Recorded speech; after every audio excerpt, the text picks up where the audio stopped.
Yo! So today, hari ni saya akan kongsikan dengan korang macam mana kita nak tahu berapa banyak senaman kita perlukan setiap hari, setiap minggu. Semua orang berbeza. Tengok situasi badan kita sekarang. Katakanlah kalau kita gemuk, kita kurus, kita sadar ke nak maintain apa, semua orang berbeza. So, kebetulan hari ni saya dekat gym. Saya akan kongsikan dengan anda macam mana nak susun jadual senaman mengikut situasi badan dan apa matlamat bentuk badan yang kita nak. Semua orang berbeza. Saya harap video ni boleh membantu anda. Check it out. Alright, so semua orang berbeza berapa banyak senaman dia perlukan, berapa kali senaman sehari ke seminggu banyak dia perlukan, berapa banyak, semua tu berbeza.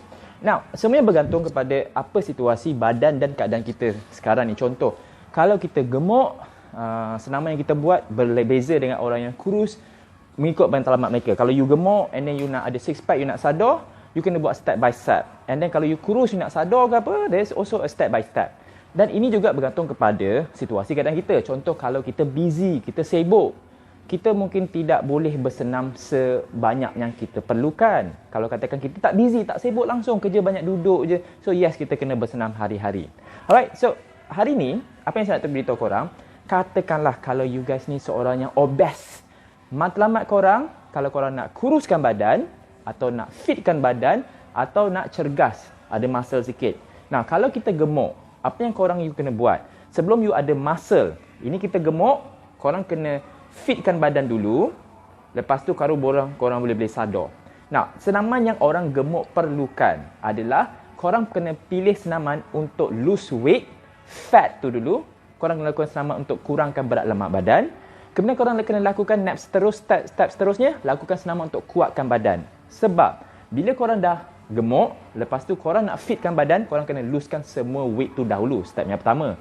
Step yang kedua, orang yang gemuk kena kuatkan badan pula. Sebab kalau you nak step yang seterusnya, iaitu nak ada muscle, badan anda harus kuat. So, bagi orang gemuk, step pertama lose weight, step kedua kuatkan badan dan cergaskan badan. Step yang ketiga baru you plan untuk ada muscle.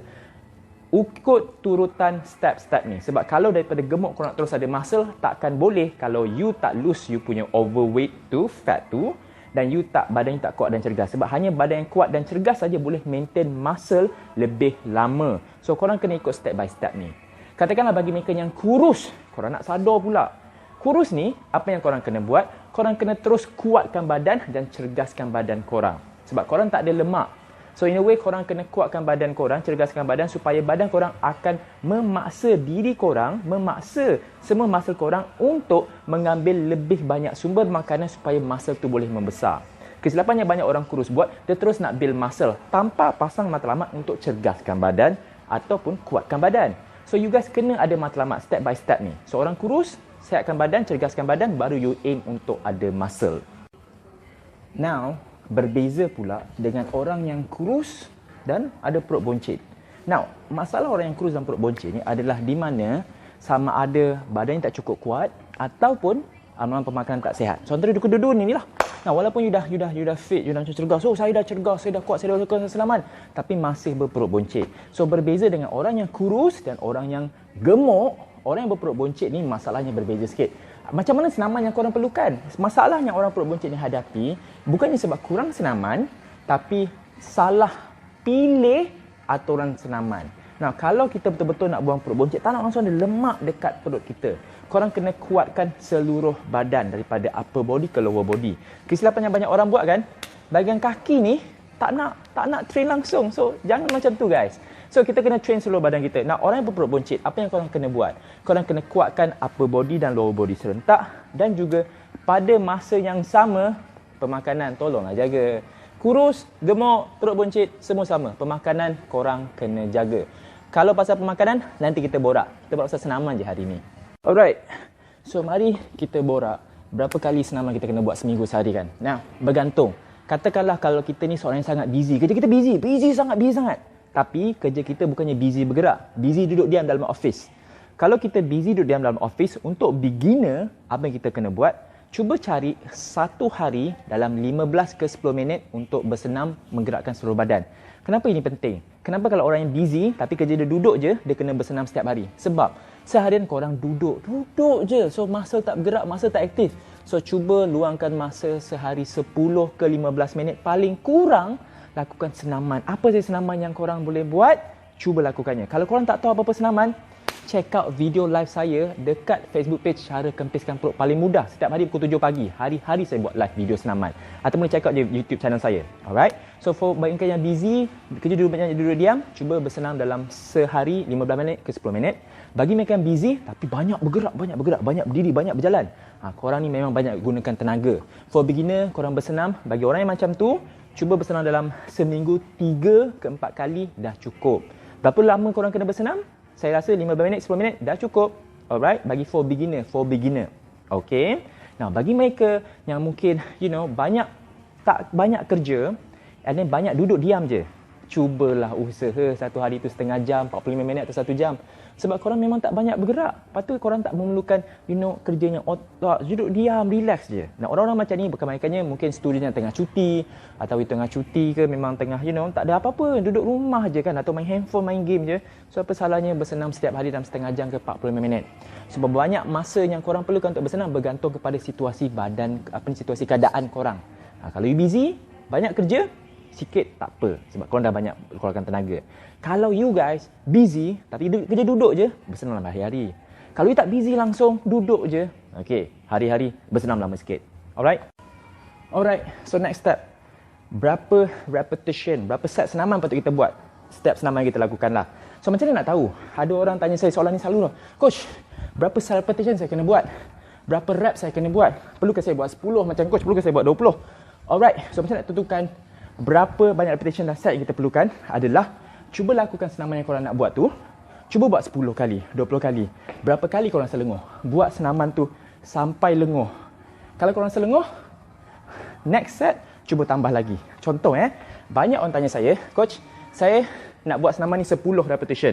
Kalau you rasa lenguh, buat kali ke 10, okey, berhenti kat situ. Next set, cuba sama level atau tambah. Jangan buat, ada orang buat silap ni dia buat 10 kali, lepas tu tak rasa lenguh, dia rehat. Tapi kenapa dia rehat? Sebab dia dah cakap dengan diri dia, aku nak buat 10 je, aku tak nak buat lebih. Jangan macam tu. Jangan buat kesilapan tu. Kalau you buat 10, you tak rasa lenguh, and then tukar, tambah. Macam saya sekarang, contoh saya buat senaman ni. Saya nak buat swing 4 kali, lepas tu saya akan buat lunges over snatch 4 kali juga. Lepas tu saya rasa lenguh. Apa saya buat next step, baru saya tambah. Setkan berhenti dekat part kita rasa lenguh. Kalau you guys tak rasa lenguh, jangan berhenti. So, berapa banyak repetition you perlukan, berapa kali you kena buat untuk senaman tersebut, ini bergantung. Kalau you rasa senaman tu lenguh dekat set yang tersebut 5 ke 6 kali, 10 kali pun, kalau you buat 10 kali tak lenguh pun tak guna. So, buat sampai lenguh and tentukan daripada situ, baru you fikir balik, okey, hari ni aku buat 10 kali dah rasa lenguh, besok aku nak buat 12 kali pula, tambah sikit-sikit. So kat situ you tentukan berapa banyak senaman, berapa repetition, berapa set yang you perlukan. Macam saya sekarang, lenguh lah, rehat kejap. Next set, tadi kita pun saya buat 4, darab 2 kan. Lepas ni kita akan buat 4 pula, 4 darab 8. Alright guys, so kita dah tahu berapa banyak kali kita kena bersenam. Dan kita dah tahu juga macam mana situasi badan kita, apa senaman betul kita buat. Now, how about this? Macam mana kita nak pilih senaman yang sesuai untuk diri kita untuk mencapai matlamat kita pula?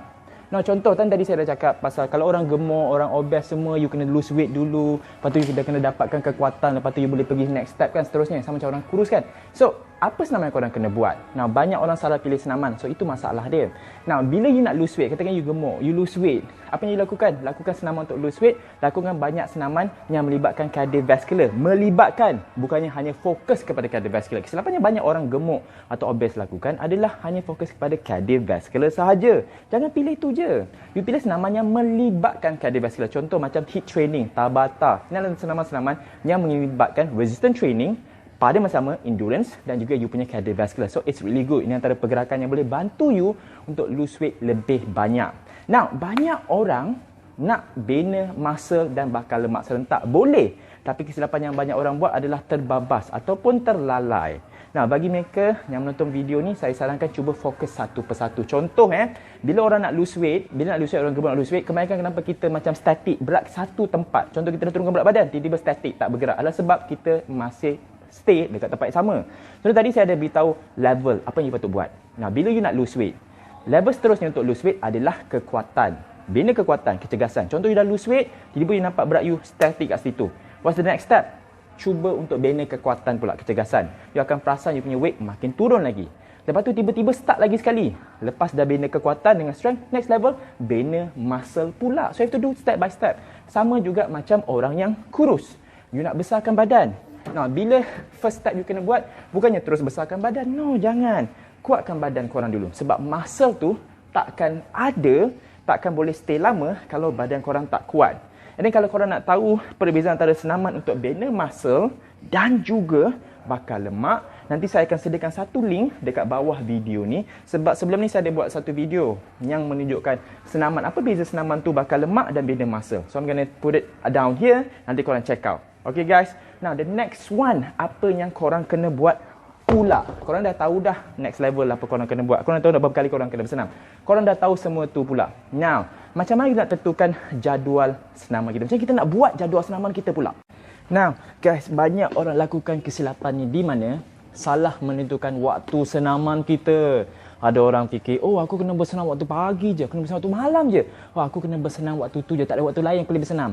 Nah, waktu senaman yang paling bagus yang kita boleh tentukan adalah kita boleh pilih waktu, tak berat sebenarnya tapi aku anggap macam berat. Nah, korang kena pilih waktu senaman yang korang free. Contoh, kalau korang free waktu pagi, okey, bersenam waktu pagi. Jangan bersenam waktu lain. Bersenam waktu kita free. Kenapa ya? Nah, bila kita bersenam waktu kita free, ini waktu yang kita sesuai untuk kita, waktu yang kita boleh fokus. Kalau kita bersenam tanpa fokus, apa yang berlaku? Kita tak akan dapat hasil yang kita nak. So, every time bersenam, selalu fokus. Macam saya sekarang, saya bersenam sambil saya fokus bercakap dengan anda. So, ya, saya dapat 2 dalam 1. So, ya, tolong tentukan waktu senaman korang. Jadual senaman yang korang boleh tentukan adalah waktu yang korang free. Jangan fikirlah pagi, wajib senam. Malam, no. Waktu paling senaman yang paling sesuai adalah waktu di mana korang free. Kalau korang free waktu malam, bersenam waktu malam. Kalau korang free waktu pagi pun, bersenam waktu pagi. Now, ada juga orang tanya saya, Coach, kalau saya bersenam pagi, perlukah saya makan dulu? Kalau saya bersenam malam, boleh tak saya makan selepas tu? Nah, tak kisah bila korang bersenam, makan atau tidak. Kalau korang bersenam pagi, you ada tenaga, then tak perlu makan. Kalau you tak ada tenaga, makan. Lepas tu bersenam malam, bolehkah saya makan, lepas tu saya tidur? Saya suka soalan ni. Nah, guys, badan kita hanya boleh hadam proses makanan yang kita makan tu dalam tempoh 4 jam. So, katakanlah kalau you bersenam malam, ianya bukan alasan yang bahawa you boleh makan. Tidak. You bersenam tu, you tidur malam pun sama, the same thing. You tetap akan jadi gemuk. Lemak tu tak akan berkumpul kat perut kalau you makan lepas tidur. So, kalau malam, you nak workout, cuba makan dahulu. Lepas tu baru workout, lepas tu baru tidur. It's better. Kenapa? At least you bagi organ dalaman badan you untuk berehat sebentar sebelum tidur. So, waktu paling bagus untuk you workout adalah bila you free. You free pagi, buat pagi. You free petang, buat petang. You free 5 minit, 10 minit. Bila saja you free, guys, bersenam pada waktu tersebut. Alright? Alright guys, so masih dalam topik bakar lemak dan juga bina muscle. Now, bakar lemak dengan bina muscle, macam mana jenis senaman, berapa kali senam tu, perbezaan yang paling ketara kalau korang nak turunkan berat lemak badan, ini benda mudah. Sebulan, turun 10 kg. Tak ada masalah kalau you betul-betul usaha. Bina muscle pula, 1 bulan you nak nampak muscle. Ini mustahil. Sangat mustahil. Kalau you nampak efek paling cepat bina muscle pun, paling cepat pun 3 bulan. Baru you nampak shape dia nampak sikit lah. You nak nampak cantik padu muscle tu dalam masa mungkin 6 bulan ke 1 tahun. Bina muscle dan bakar lemak ni lain tau guys. Sangat lain, sangat berbeza. Nak turunkan berat lemak badan? Mudah. Bina muscle ni ambil masa. Sebab tu tak ramai orang ada muscle. Kenapa? Sebab tak ramai orang boleh bersabar. So for beginner, kesilapan yang you buat, kita buat, saya pun dulu buat, kita tak bersabar. So now, macam nak susun jadual kalau kita aim untuk bina muscle? Katakan you beginner, you baru start. Saya tak sarankan you push yourself sampai setiap hari bersenam, no. For beginner, cuba seminggu 2 kali je. Bagikan korang punya badan kepada upper body, lower body. Daripada pusat ke atas, upper body. Pusat ke bawah, lower body. Contoh, hari Isnin, you buat upper body. Lepas tu rehat 2 hari. Selasa, Rabu rehat. Hari Khamis atau hari Jumaat, sambung balik tapi buat lower body. Kemudian rehat semula. Sabtu ke Ahad, hari Isnin, sambung balik. Bila korang buat macam ni, korang bagi masa untuk muscle korang berehat sebelum korang hentam lagi sekali. Betul tak? Nah, banyak kita kesilapan yang beginner buat, dia baru start, dia tiru macam power lifter, semua orang-orang power ni. Oh, hari Isnin buat chest, hari Selasa buat ni. Jangan buat macam tu. Asingkan, bersabar, relax, chill. Macam mana you nak tahu you sedia untuk fasa seterusnya lah. Contoh, kalau beginner you buat 2 kali seminggu, Sekali bersenam, cuba buat 2 jam. Betul-betul luangkan. Sebab korang bersenam main gym dalam sekali, dalam 4-5 hari. Lepas tu rehat lama kan. So, buatlah 2 jam, tak apa, hentam je lama-lama. Lepas tu, next step, selepas sebulan, baru you start pergi gym 3 kali pula. You pergi hari Isnin, Rabu, Jumaat. Selasa, Khamis, Sabtu, Ahad, rehat. So, bila you dah buat start 3 kali seminggu, dalam masa mungkin 2 ke 3 bulan atau 4 bulan, paling lama pun mungkin 6 bulan, baru you plan pula nak pergi gym dalam 5 kali atau 6 kali seminggu. So, step by step. Mula 2 kali, lepas tu 3 kali, lepas tu baru 5 ke 6 kali. Nah, for bagi mereka yang bersenam 3 kali seminggu, apa saya sarankan? Bahagikan pergerakan senaman. Push and pull. Nah, menolak contohnya, korang turun and then tolak. So, ini adalah senaman untuk menolak, pushing. So, senaman untuk pushing ni melibatkan muscle, chest, shoulder, tricep. And then, macam squat is also a pushing. Alright guys. Nah, pulling, macam contoh, korang buat apa sahaja senaman yang menarik. Contoh macam deadlift, tarik. Rowing is pulling. And then korang buat, tarik, pull bar, semua tu, itu menarik. Whatever senaman yang menarik, itu pulling. And then, third exercise, buat leg pula. Ni yang saya suka buat. So, korang kena asingkan. Bagi mereka yang bersenam 3 kali seminggu, asingkan kepada push, pull and leg. Hari ini korang buat push. Attack bahagian shoulder, chest dan tricep. Buatlah dalam 2 jam ke apa, tak apa. Lama-lama tak apa sebab korang akan rehat 1 hari seterusnya. Betul tak? Lepas tu hari Rabu, cuba buat pulling pula, buat back. Hari Jumaat, cuba buat leg. Seluruh semua, dari pusat ke bawah, semua buat. Alright? Bila korang dah melepasi fasa tersebut, baru start bersenam hari-hari dekat gym. Barulah start bersenam. Beginner, luangkanlah masa 2 jam. Tak apa, it's okay. Sebab korang rehat lama. Kalau for intermediate level, jangan terlalu lama. Kenapa? Sebab korang kena simpan tenaga korang untuk besoknya pula. Sebab you guys akan pergi gym hari-hari. So, jangan terlalu lama. Paling lama saya sarankan kalau bagi mereka intermediate level yang main gym ni sama ada 45 minit ke 1 jam lebih. Itu saja. Jangan sampai 2 jam. Sebab korang bayangkan kalau hari ni korang main gym 2 jam, besoknya nak main 2 jam lagi, korang tak stres ke, tak penat ke? Betul tak? So, for orang biasa buat macam ni dah cukup. Alright?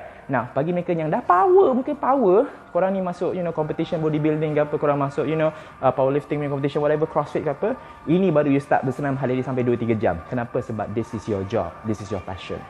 Okay, so susun jadual macam mana nak bina otot korang, masa dia semua, timing bila, jenis senaman semua korang kena susun. Sebab kalau kita salah, banyak orang buat adalah, sebab tu kita bila kita start bersenam untuk bina muscle, kita jangan malas. Kenapa? Tak bagi muscle kita rehat. So, susun jadual tu senaman tu betul-betul. And then tentukan, for beginner, jangan buat hari-hari. 2 kali seminggu dah cukup. Intermediate level, korang buatlah 3 kali. Betul-betul power, korang dah bisa susun jadual senaman, baru start 5 ke 6 kali seminggu. Alright, so bila nak muscle, buat jadual senaman macam tu. Alright, so training dah cukup, jadual senaman susun dah baik dah okey dah, cantik dah. So what's the next step? Kalau korang betul-betul serius, nak selesaikan masalah pasal, training ataupun pasal masalah jadual senaman, semua tu korang dah selesaikan. Next step, pastikan pemakanan, amalan pemakanan kita sihat. Tolonglah guys. Alright? Semua manusia sama. Kita bukan jadi gemuk atau kita bukannya jadi perut boncit disebabkan tak bersenam. Bukan. Kita jadi macam tu ada sebab satu, pemakanan kita tidak sihat. So itu yang paling penting. Dan nombor 2, tolonglah cukup rehat. Kita bersenam gila-gila macam mana pun, kau tak cukup rehat guys, tidur setakat 3-4 jam sehari, tak membantu. Sebab badan kita perlukan rehat. So minimum lah. Jangan buat selalu 6 jam. Jangan buat selalu 6 jam. Dan nak lagi bagus, cuba lebih daripada 7 jam. Ke 9 jam. Jangan lebih 9 jam. 9 jam tu bukan tidur, itu bukan rehat tu. Itu dah namanya membuta. Sebab ya guys, ingat, train well, susun jadual senaman korang, pastikan korang cukup rehat dan pemakanan korang cukup. Harap video ni membantu. Check out the next video. Alright? Yeah.